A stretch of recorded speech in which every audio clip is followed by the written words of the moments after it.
তের ক্যাবিন থেকে ডাক্তার বের হলে জেহব এবং আরএম ক্যাবিনে চলে গেল। জাঙ্কুক বাহিরের বেঞ্চটিতে বসে আছে। ওর সাহস নেই তের সামনে যাওয়ার। নিজের কাছে বড্ড অপরাধ বোধ করতে লাগলো। আরএম তের পাশে দাঁড়িয়ে বলল, মামুনি তুমি এখন ঠিক আছো? হ্যাঁ আঙ্কেল। কি হলো মামুনি, তুমি আমাকে আঙ্কেল বলছো? তুমি না আমাকে আব্বু বলে ডাকতে? আমি বুঝে গেছি আঙ্কেল, আপনাকে আব্বু বলার মতো অবস্থায় আমি থাকবো না। আমাকে আপনার ছেলে কোনোদিন মেনে নেবে না। ও আপুকে ভালোবাসে, ও কোনোদিনও আমাকে মেনে নেবে না। আমার এমন পাগলামি করা ঠিক হয়নি। জাঙ্কুকে এভাবে কষ্ট দেওয়া আমার একদমই ঠিক হয়নি। ভাইয়া আমি বাসায় যেতে চাই। মামুনি তুমি আমার ছেলের বউ, আর শোনো জাঙ্কুক তোমাকে ভালোবাসবে। আমি আজ অনেক বছর পর জাঙ্কুকে কারোর জন্য কান্না করতে দেখলাম। জাঙ্কুক ওর মা মারা যাওয়ার সময় এমন কান্না করে যতটা না আজকে করেছে। আমার মনে হয় জাঙ্কুক না চাইতেও তোমাকে ভালোবাসবে। মানে ও আমার জন্য কান্না করেছিল? হ্যাঁ, ও এখনো ব্যাংকটিতে বসে কাঁদছে। প্লিজ তুমি আমার ছেলেকে এভাবে একা করে চলে যেও না। আঙ্কেল আমি কোথাও যাব না, আমি আরেকবার চেষ্টা করতে চাই, দেখি জাঙ্কুককে আমার ভালোবাসা দিয়ে সব ঠিক করতে পারি কিনা।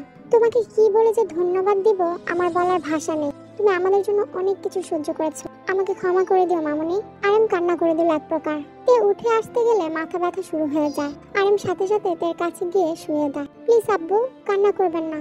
আমাকে ধন্যবাদ দিচ্ছেন কেন? আমি তো আপনার মেয়ে, তাই না? মেয়েকে কি কেউ ধন্যবাদ দেয়? আরএম আর জেহব কিছুক্ষণ কথা বলে বের হয়ে আসলো। জাঙ্কুককে দেখে জেহব বলল, জাঙ্কুক যাও তের সাথে দেখা করে আসো। না ভাইয়া, আপনি আপনার বোনকে নিয়ে চলে যান। আমার কাছে থাকলে ওর অনেক বড় ক্ষতি হবে, তা আমি চাই না।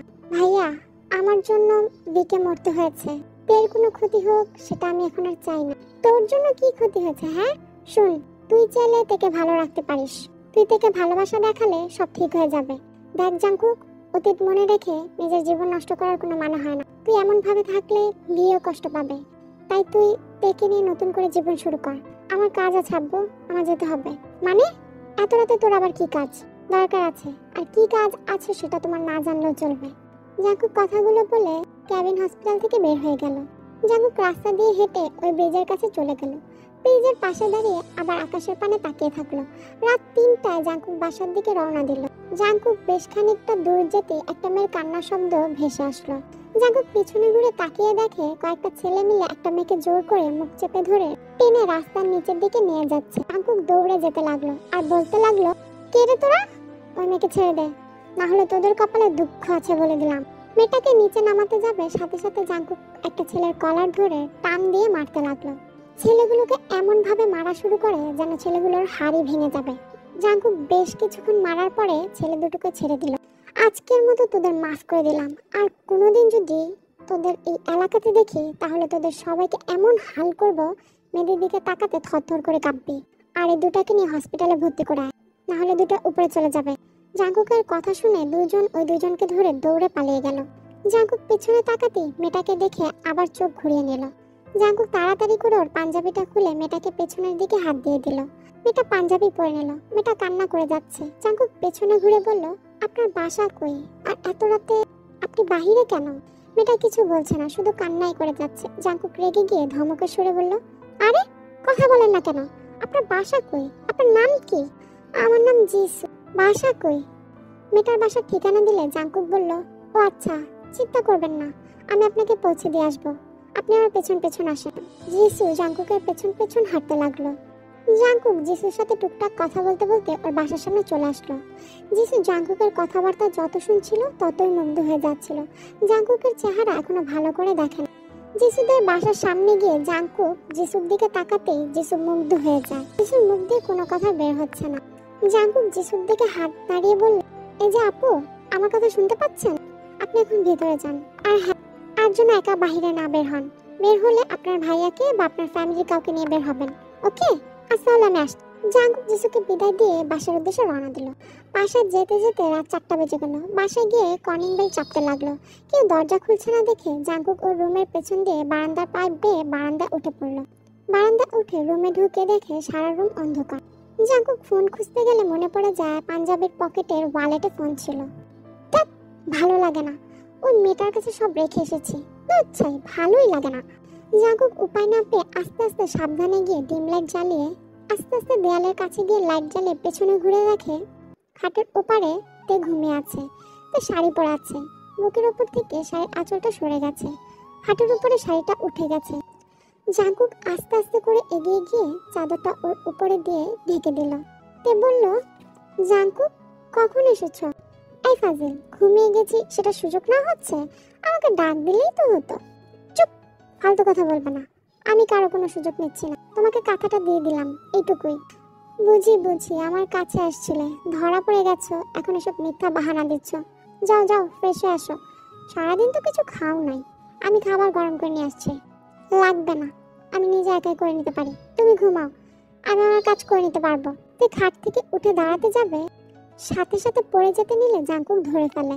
তে এক নজর জাঙ্কুকের চোখের দিকে তাকিয়ে আছে। জাঙ্কুক ভেঙচি দিতেই তে ভেবা চাকা খেয়ে সোজা হয়ে দাঁড়ায়। তে রেগে বলল, আমাকে ভেঙচি দিলে কেন?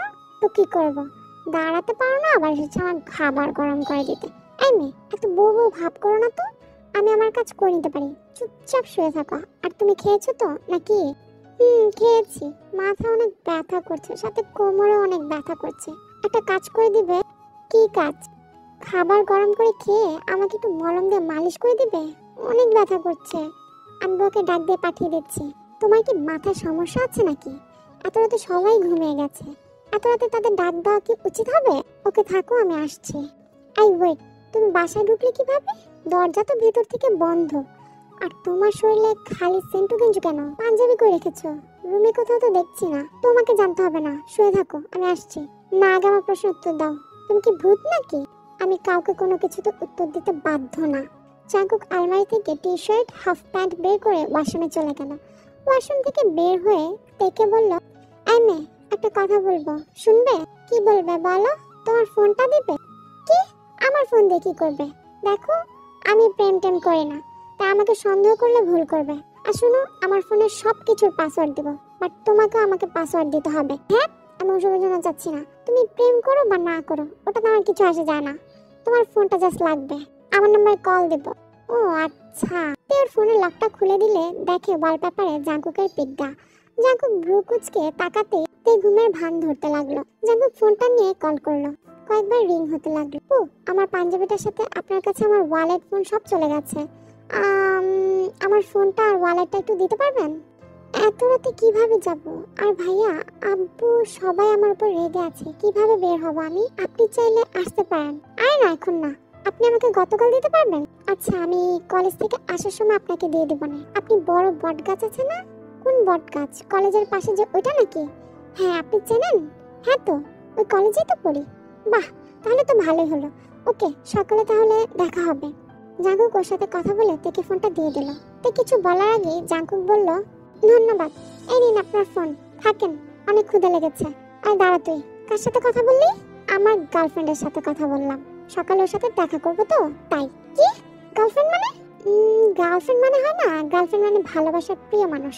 থাকেন, যাই। তে রাগে গজগজ করতে লাগলো। হাতের কাছে থাকা পানির বোতল দিয়ে জাঙ্কুকের দিকে ঢিল মারতে জাঙ্কুকের গায়ে গিয়ে লাগলো। জাঙ্কুক উষ্টা খেয়ে পড়তে পড়তে দরজায় ধরে ফেললো। পেছনের দিকে তাকিয়ে দেখে তের মুখ লাল হয়ে গেছে। জাঙ্কুকের কেন জানি হাসি পেতে লাগলো। জাঙ্কুক মিটি করে হেসে আবার রাগে লুক নিয়ে বলল, এই, তোমার সাহস তো কম না, আমাকে বোতল দিয়ে ঢিল দাও? এত বড় সাহস তোমাকে কে দিয়েছে? হ্যাঁ, চুপ কর। তোকে যে খুন করি নাই, এটা তোর ভাগ্য। আমাকে বিয়ে করেছিস, আমি এখন তোর বউ। আর তুই কোন সাহসে আমার সামনে তোর গার্লফ্রেন্ডের সাথে কথা বলিস? রাতের বাজে 5টা, তুই গার্লফ্রেন্ডের সাথে কথা বলিস? চুপ, একদম আমার উপর চিল্লে কথা বলবে না, বললে একদম গলা টিপে মেরে ফেলবো। কি? এত বড় সাহস, আমাকে মেরে ফেলবি? তুই খালি তোর গার্লফ্রেন্ডের সাথে দেখা করতে যা, আমি তোকে দেখাবো আমি কি জিনিস। কি করবে? হ্যাঁ, কি করবে? আসছে আমার মহারানী, আমার বিষয় নাক গলালে একদম নাক ভেঙে ফেলবো। ফাজিল মেয়ে কোথাকার, ঘুমাও। জাঙ্কুক কথাটা বলে চলে গেল। তে বসে থেকে কান্না করতে লাগলো। জাঙ্কুক নিচে গিয়ে খাবার গরম করে খেয়ে নিল। খাবার খেতে খেতে জাঙ্কুকের মনে পড়লো। জাঙ্কুক তাড়াতাড়ি খেয়ে মুভ নিয়ে রুমে চলে গেল। জাঙ্কুক দরজার সামনে যেতে তের কান্নার শব্দ পেল। তে উপর হয়ে শুয়ে কান্না করছে, মুখে বালিশ চেপে। জাঙ্কুক দরজাটা লাগিয়ে দিয়ে তের কাছে গিয়ে কোমর থেকে কাপড়টা ছড়াতে যাবে, সাথে সাথে তে ঘুরে উঠলে জাঙ্কুকের হাতটা সোজা পেটে লেগে যায়। জাঙ্কুক সাথে সাথে হাত সরিয়ে নেয়। তে রাগী লুক নিয়ে বলল, খবরদার আমাকে টাচ করবি না, আমার বই গেছে। এ নাও, মুভ নিয়ে নাও। ভালো ভালো লাগিয়ে দিতে চাইলাম, ভালো লাগে না। জাঙ্কুক তের হাতে মুভ দিলে তে ঢিল দিয়ে ফেলে দিয়ে চিৎকার করে বলল, তোর কোনো কিছু আমার লাগবে না, আমি ব্যথায় মরে গেলেও তোর হাতে আমি কোনো কিছু দিব না। জাঙ্কুকের অনেক হাসি পেতে লাগলো, বাট নিজের হাসি চেপে রেখে মুখটা হাতে নিল। তারপর তের কাছে গিয়ে তেকে জোর করে উপর করে শুয়ে দিল। তে ঘুরে জাঙ্কুককে ধাক্কা দিতে যাবে, জাঙ্কুক তের 2 হাত ধরে টেনে ওকে তুলে দাঁড় করিয়ে দিয়ে ঠোঁটের সাথে ঠোঁট লাগিয়ে দিল। তে থ হয়ে দাঁড়িয়ে থাকলো। তে এক চুলো নড়তে পারছে না, মনে হয় জমে বরফ হয়ে গেছে। জাঙ্কুক এই সুযোগে তের কোমরে মুখ মালিশ করে দিতে লাগলো, আর তে জাঙ্কুকের হাতে স্পর্শ পেয়ে চোখ বন্ধ করে নিল। জাঙ্কুক একদিক দিয়ে কিস করতে লাগলো, আরেক দিক দিয়ে মালিশ করতে লাগলো। জাঙ্কুকের কাজ শেষ হলে তেকে ছেড়ে দিতে গেলে তে জাঙ্কুকের মাথা আরো জোরে চেপে ধরলো। জাঙ্কুক জোর করে সরিয়ে দিয়ে তেকে শুয়ে দিয়ে বলল, ছি ছি, কুচরিত্র ছেলের কিস খেতে লজ্জা করে না? আমার তোমার কিস খেতে বই গেছে? আমি আমার জামাইয়ের কিস খেয়েছি, আমার জামাই অনেক ভালো, শুধু খারাপ হলো জাঙ্কুক নামের ছেলেটা। ও মা, জাঙ্কুক আর আপনার স্বামী ভিন্ন হলো কখন? আমি জাঙ্কুক আর আমি আপনার সেই স্বামী, আমরা একই মানুষ। তাহলে মানলে তুমি আমার স্বামী? জাঙ্কুকের কথা শুনে আর কিছু বলল না। জাঙ্কুক বালিশ আর কোল বালিশটা নিয়ে সোফার কাছে গেলে তে বলল, এত ভাবনিও না, আমার সাথে এসে শুয়ে পড়ো। নিচে শুলে আমি গিয়ে নিচেই শুবো। দেখো এমনি তো আমার মাথায় যন্ত্রণা করছে, প্লিজ তুমি ঘুমাও, আমি নিচে শুয়ে পড়তে পারবো। আমার তোমার সাথে ঘুমানো সম্ভব না, আমার হাত পা বেশি নড়াচড়া করে।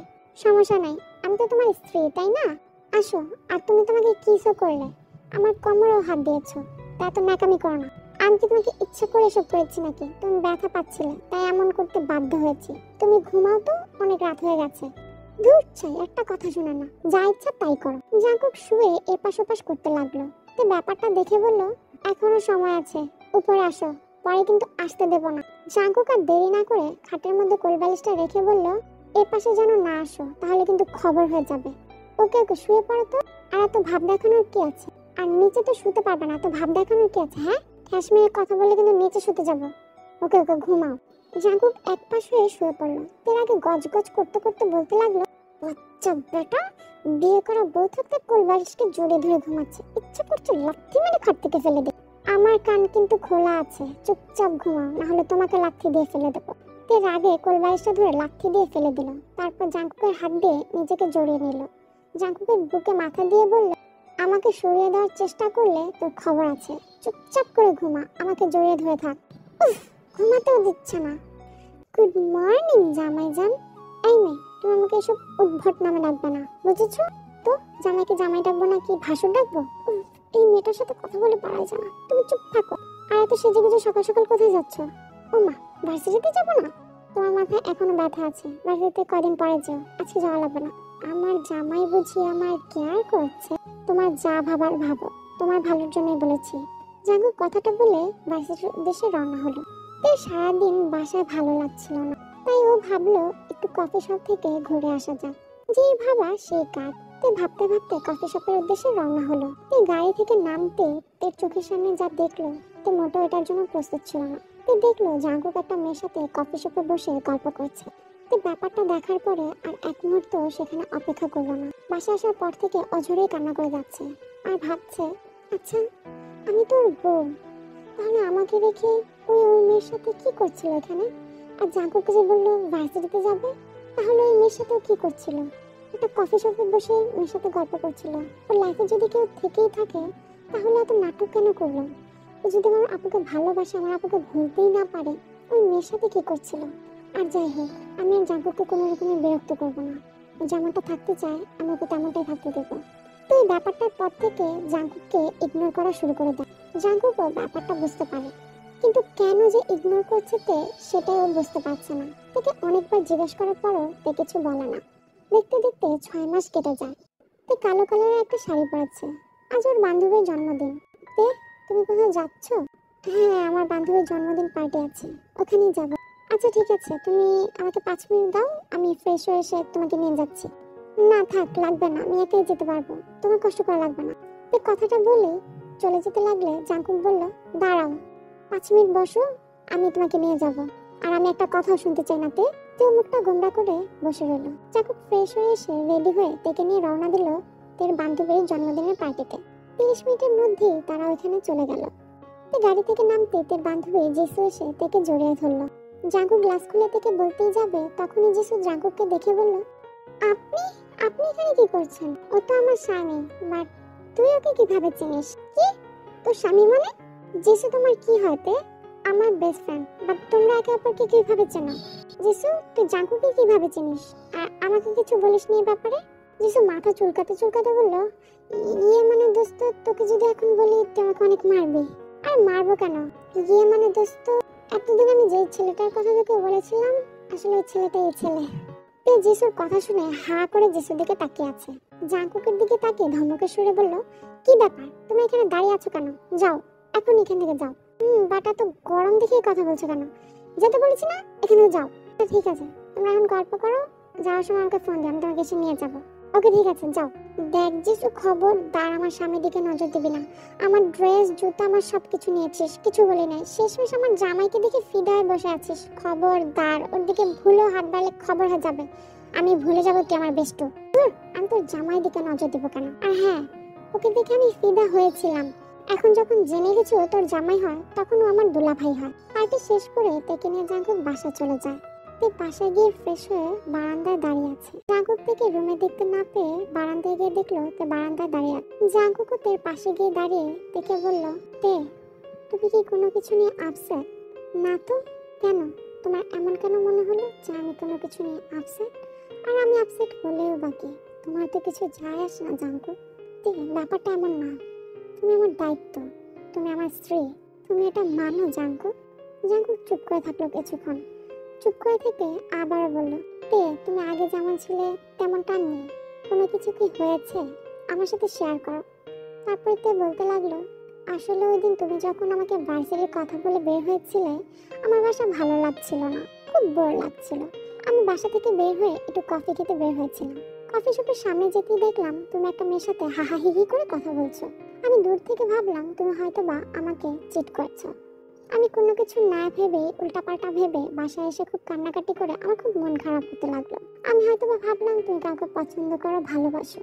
তারপর থেকে আমি তোমার সাথে কথা বলা কমিয়ে দিই। আর আজকে যখন যিশুর সাথে কথা হওয়ার পরে সবকিছু জানতে পারলাম, তখন বুঝতে পারলাম আসলে আমি ভুল ছিলাম জাঙ্কুক। জাঙ্কুক খানিকটা চুপ করে থেকে তের উদ্দেশ্যে বলল, তে আমি ভিকে এত বছরও ভুলতে পারিনি। ভিয়ের জায়গাটা আমি কাউকে দিতে পারিনি তে।